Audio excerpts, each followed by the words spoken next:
नमस्कार साथियों, मैं कुश कुमार सरल एग्जाम के यूट्यूब चैनल पे आपका स्वागत करता हूं। दोस्तों लेकर आए हैं पीसीएस समीक्षा अधिकारी और जूनियर असिस्टेंट से बनने वाले महत्वपूर्ण प्रश्न। और ये शिक्षक भर्ती के लिए भी इम्पॉर्टेंट है क्योंकि इसमें यूपी स्पेशल के भी महत्वपूर्ण प्रश्न आपको देखने को मिलेगा। ठीक, तो शुरू करते हैं हम आज का हमारा पहला प्रश्न। और जो भी मेरे नए दोस्त इस चैनल से जुड़ रहे हैं, कृपया चैनल को सब्सक्राइब कर लें तो उनको आने वाला वीडियो तुरंत प्राप्त हो जाए। ठीक, तो शुरू करते हैं हम आज का हमारा पहला प्रश्न मानव चिकित्सा विज्ञान जंतु विज्ञान से।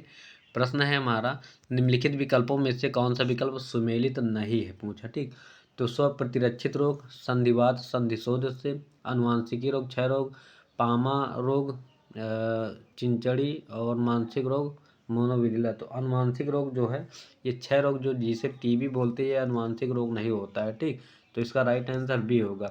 इसे तपेदिक भी बोलते हैं, तपेदिक अथवा क्षय रोग जिसे टीबी भी बोलते हैं, संक्रामक रोग होता है, ना कि अनुवांशिक रोग होता है, तो इसलिए बी गलत है। और अनुवांशिक रोग उसे कहता है जो पीढ़ी दर पीढ़ी संचारित होता रहता, जैसे वर्णांता है, हीमोफीलिया है, और ये अनुवांशिक रोग होते हैं। ठीक, अगला है, सांप के जहरीले विषदंत होते हैं जो रूपांतरित रूप है चिबुकास्थी दंत, तालु दंत, स्वानीय दंत या जंभिका दंत। तो राइट आंसर इसका डी होगा, जंभिका दंत। ठीक, तो सांप के जहरीले विषदंत जंभिका दंत के रूपांतरित रूप होते हैं जो कि ऊपरी जबड़े में स्थित विष ग्रंथियों से संबंध होते हैं, अतः डी ऑप्शन इसका सत्य है। और नेक्स्ट है, मच्छरों के बारे में कथनों पर विचार करना है। केवल नर रक्त चूसते हैं, केवल मादा रक्त चूसती है, मादा पौधों का रस चूसती है, मादा की अपेक्षा नर डैने बड़े होते हैं, और नर की अपेक्षा मादा के डैने बड़े होते हैं। तो इसका राइट आंसर है डी ऑप्शन 2 और 5 सही है। ठीक, तो नर की अपेक्षा मादा मच्छर के डैने बड़े होते हैं और केवल मादा मच्छर ही रक्त चूसती है, जबकि नर मच्छर अपना पोषण फल फूलों के रस से करते हैं। इस प्रकार प्रश्नगत 2 और 5 सत्य है और शेष कथन गलत इसमें है। अगला हमारा प्रश्न है सूची 1 और 2 को मिलाना है। तो हड्डियों में क्या होता है, लैक्टिक एसिड, सिरका में कौन होता है, एथिलीन दिया है, दूध में खट्टा होना, एसिटिक और फलों का पकना, कैल्शियम। तो दूध जो है ये लैक्टिक से संबंधित है, और सिरका जो है एसिटिक अम्ल होता है सिरके में। ठीक, और हड्डियों में कौन सा होता है, फलों को पकाने के लिए आपका एथिलीन होता है, और हड्डियों में आपका कैल्सिक फास्फेट होता है। तो आपका जो सही जवाब होगा 4, 3, 1, 2 यानी कि 43 12 आपका सही आंसर हो जाएगा। ठीक, 43 12 ये रहा आपका डी ऑप्शन सही हो जाएगा। अगला हमारा प्रश्न है, निम्नलिखित में से कौन सा युग्म सही सुमेलित नहीं है तो विटामिन ए रतौंधी, विटामिन B3 पेलाग्रा, विटामिन डी वर्णांता और फोलिक एसिड का रक्त अल्पता। तो विटामिन डी जो है ये वर्णांधता नहीं होता है, इससे आपका सूखा रोग होता है जो सूर्य के प्रकाश से आपके शरीर में सक्रिय हो जाता है। ठीक, तो राइट आंसर इसमें डी हो जाएगा। अगला हमारा प्रश्न है, सितंबर 2016 में निम्नलिखित में से किस देश को मलेरिया मुक्त देश के रूप में विश्व स्वास्थ्य संगठन द्वारा घोषित किया गया। तो मलेरिया मुक्त अभी श्रीलंका बना है, तो राइट आंसर इसका बी ऑप्शन हो जाएगा। ठीक, तो 2016 को विश्व स्वास्थ्य संगठन WHO द्वारा मलेरिया मुक्त देश घोषित किया गया है। और उल्लेखनीय है कि मालदीव के पश्चात मलेरिया मुक्त घोषित होने वाला श्रीलंका दक्षिण पूर्व एशिया का दूसरा देश है। और वर्ष 2019 में अफ्रीकी देश अल्जीरिया और अमेरिका देश अर्जेंटीना को मच्छरों से होने वाली बीमारी मलेरिया से मुक्त घोषित किया गया है। ठीक, और नेक्स्ट हमारा प्रश्न है, बर्ड फ्लू का वाहक कौन सा है। तो बर्ड फ्लू का जो वाहक होता है H5N1 होता है। ठीक, तो बर्ड फ्लू एक संक्रामक रोग है जो मुख्यतः मुर्गियों और को प्रभावित करता है, और H5N1 स्वायत्त जनित यह रोग मनुष्यों में मुर्गियों के माध्यम से अथवा संक्रमित व्यक्तियों के माध्यम से संचारित होता है। टाइमी फ्लू इस व्याधि हेतु महत्वपूर्ण औषधि है। ठीक, नेक्स्ट है हमारा कंप्यूटर से संबंधित प्रश्न। अगस्त 2016 में चीन ने मिसियस उपनाम से एक प्रणाली विकसित की, इसका नाम क्या है। तो यह एक क्वांटम उपग्रह संचार प्रणाली है, तो इसका राइट आंसर हो जाएगा बी ऑप्शन। ठीक, और इसमें डिटेल्स बता दें आपको तो विश्व के पहले क्वांटम संचार उपग्रह मिसियस का प्रक्षेपण चीन द्वारा 16 अगस्त 2016 किया गया। उल्लेखनीय है कि मिसियस 5वीं सदी ईसा पूर्व के चीनी दार्शनिक एवं वैज्ञानिक थे जिनके नाम पर इस उपग्रह का नामकरण किया गया है। ठीक, और अगला हमारा प्रश्न निम्नलिखित नाभिकीय संलयन रिएक्टरों के विषय में निम्नलिखित कथनों पर विचार करना है।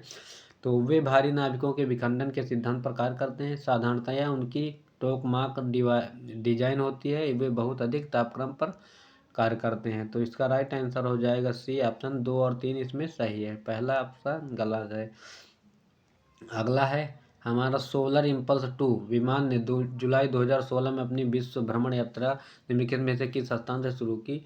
तो ये आपका डी ऑप्शन होगा, अबू धाबी से शुरू की थी। ठीक, तो ये सोलर पैनल से चलने वाला विमान है पहला, और 26 जुलाई 2016 को विश्व भ्रमण पर निकला था। सऊदी अरब अमीरात यूएई की राजधानी अबू धाबी में पूर्ण की। और उल्लेखनीय है कि इस विमान की यात्रा 9 मार्च 2015 को अबू धाबी से प्रारंभ हुई थी और भारत में गुजरात में भी उतरा था ये। ठीक, अगला हमारा पर्यावरण से संबंधित है। निम्नलिखित राष्ट्रीय उद्यानों को सर्वप्रथम से सबसे पहले बाद के कालानुक्रम व्यवस्थित कीजिए।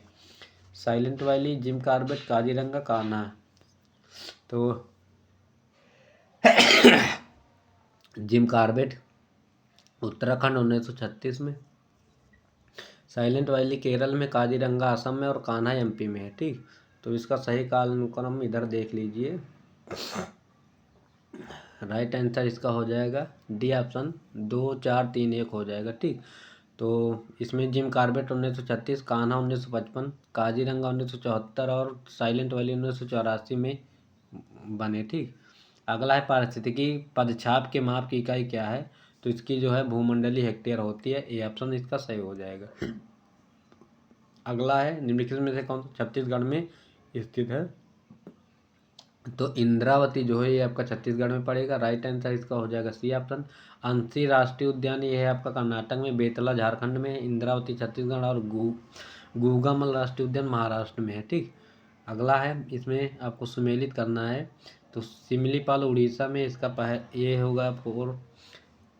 नोकराक जो है दिबांग जो है आपका ये पड़ेगा उत्तराखंड में है शायद, एक मिनट। और इसका देखते हैं, राइट आंसर डी हो जाएगा, पहले का चौथा दूसरे का तीसरा हो जाएगा। अरुणाचल प्रदेश में है ये, और ये रुको ये इधर हो जाएगा। नोकरेक आपका पड़ेगा मेघालय में, नोकरेक मेघालय में। कोड डेजर्ट आपका पड़ेगा ये हिमाचल प्रदेश में। ठीक, तो राइट आंसर इसका हो जाएगा डी ऑप्शन। अगला है हमारा प्रश्न भीतरकनिका गरान के संदर्भ में निम्नलिखित कथनों पर विचार करना है। यह वंशधारा और सुवर्णरेखा नदियों के डेल्टा में स्थित है या पश्चिमी बंगाल में स्थित है। इसका राइट आंसर आपका हो जाएगा डी ऑप्शन, ना तो एक और ना तो दो, दोनों गलत है। भीतरकनिका गरान उड़ीसा में ब्राह्मणी और बैतरणी नदियों के मध्य महानदी डेल्टा क्षेत्र में है। इस प्रकार प्रश्न में उल्लिखित दोनों कथन असत्य है। यह मैंग्रोव वनों के लिए प्रसिद्ध है।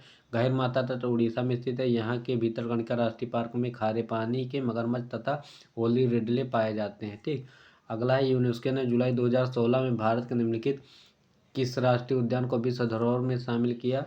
तो राइट आंसर है बी ऑप्शन, कंचनजंगा को शामिल किया। ठीक, और यूनेस्को ने जुलाई 2016 में इस्तांबुल सम्मेलन में सिक्किम के कंचनजंगा नेशनल पार्क, बिहार के नालंदा महाविहार और चंडीगढ़ के कैपिटल कॉम्प्लेक्स को विश्व धरोहर घोषित किया है। ठीक, अगला है 2016 में घोषित संपोषणीय विकास लक्ष्य सूचकांक में भारत का स्थान कौन सा है।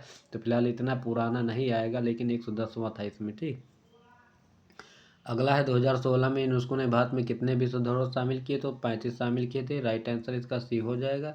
और नेक्स्ट हमारा प्रश्न है, अगला प्रश्न है आपका, भारत के समस्त राज्यों में क्षेत्रफलानुसार उत्तर प्रदेश का स्थान कौन सा है। तो उत्तर प्रदेश जो है चौथे स्थान पे है, पहला राजस्थान, मध्य प्रदेश, महाराष्ट्र, तब आएगा यूपी। ठीक, तो ये है, देखो राजस्थान का क्षेत्रफल कितना है, फिर एमपी, फिर महाराष्ट्र, फिर उत्तर प्रदेश। अगला निम्नलिखित में से किसका जन्म स्थान आगरा में हुआ था।